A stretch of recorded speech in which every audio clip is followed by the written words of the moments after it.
তো প্রথম প্রতিযোগী থাকে না, ফ্রেন্ড সার্কেলের ভিতরে একটা মেইলি মেইলি ভাব থাকে, তো যেমন শরীফ থেকে শরীফা হয়ে যায়, ঠিক সেরকমই একজন আইসে সে শুরু করছেন। ক জসিমউদ্দিন, এইখানে তোর ডালিম গাছে 30 বছর ভিজিয়ে রেখেছি তুই মনের জলে।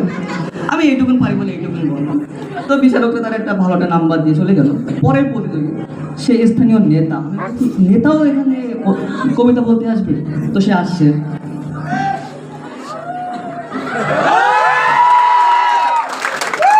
যদিও সামনে কেউ ছিল না, তো সে শুরু করছে। জসিমউদ্দিন, এইখানে তোর দাদির কবরের ডালিম গাছের নিচে 30 বছর ভিজিয়ে রেখেছি তুই নয়নের জলে। তো বিচারকরা বলছেন তা মানুষ একটু নাম্বার না দিলেই নয়, তা ফুল মাঠ ফেসে চলে গেল। পরের প্রতিযোগী কিন্তু হাসতে পছন্দ করে।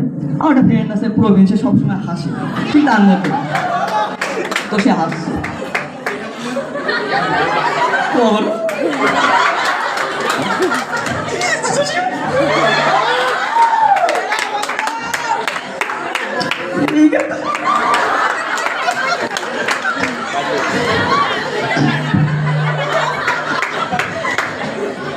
তো সে শেষ করতে পারলো না। পরের প্রতিযোগিতা হাসার বিপরীত, সে একটু ভয় পায়, তো সে আসতেছে।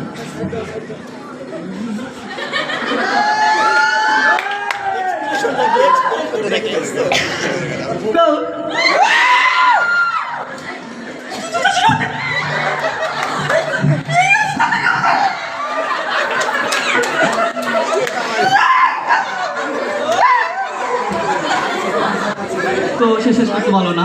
বিচারকরা বললে সে করলে সে পারত।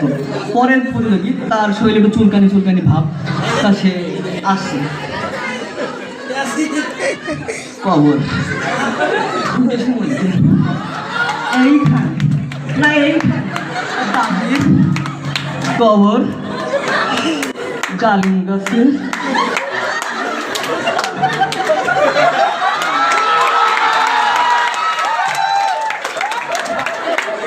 পরের প্রতিযোগী সুতলা, মানে সবসময় বলতে পারে না, সে আসছে।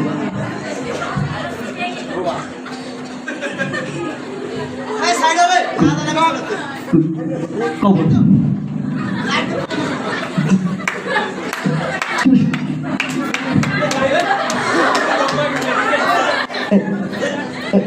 এইখানে তো কবর ডালিম গাছের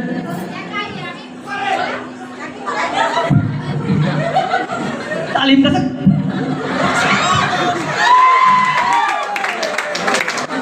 তো সে শেষ করতে পারলো না। তো পরের প্রতিযোগী সে একটু মানে উল্টো পাল্টা খেয়েছে, পেটে তার অনেক ব্যথা ব্যথা করছে, তো সে আসছে। কবর জসিমউদ্দিন,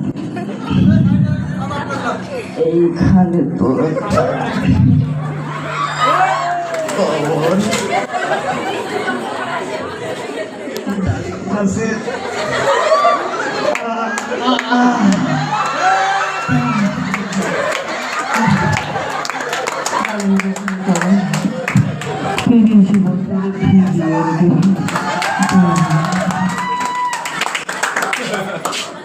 পরের প্রতিযোগী সে ছেলেও না মেয়েও না, সে অন্য চিনে থাকবে,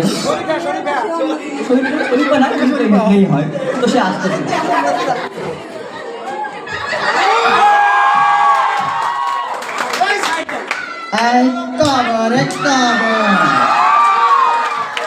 খবর কোথায়? এইখানে। এইখানে। এই ছেলে আমার কবিতা দেখ, কবিতা দেখতে বলেছে, অন্য কিছু না। এইখানে তোর দাদির কবর ডালিম গাছের নিচে 30 বছর ভিজিয়ে রেখেছি তুই নয়নের জলে। I chop. তো শেষ প্রতিযোগী, এর নামটা প্রথমে বলা উচিত ছিল, কিন্তু সে সবার মানে বিচারকটা বলতে পারেনি। তো সে তো মাতাল, তো সে খেয়াল করেনি, এই কি করবে। তো সে একটু মাল পানি খেয়ে গেছিল, তো পরে তার নাম ডাকা হয়, তো সে আসছে।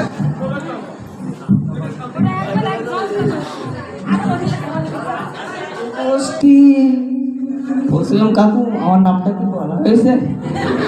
আসলে কি বলবো কাকু, নামটা প্রথমে বলা, সরি কাকু একটু মাল খেয়ে বলো। আমি কোন বংশের বলা সেটা বড় বড় কথা নাই, আমি কোথা থেকে আইছি সেটা বড় কথা। আমার এটা শেষ হয়ে গেলে আমার 2 নম্বর টেনশন দেখাই দেয়, আসলে আব্বাই ছিল তো আমি একটু মাল খেয়ে দিতাম। তো কবর 7-8 কাকা ছিল দোষীর মধ্যে। এইখানে তোর দাদির ডালিম গাছে গাছে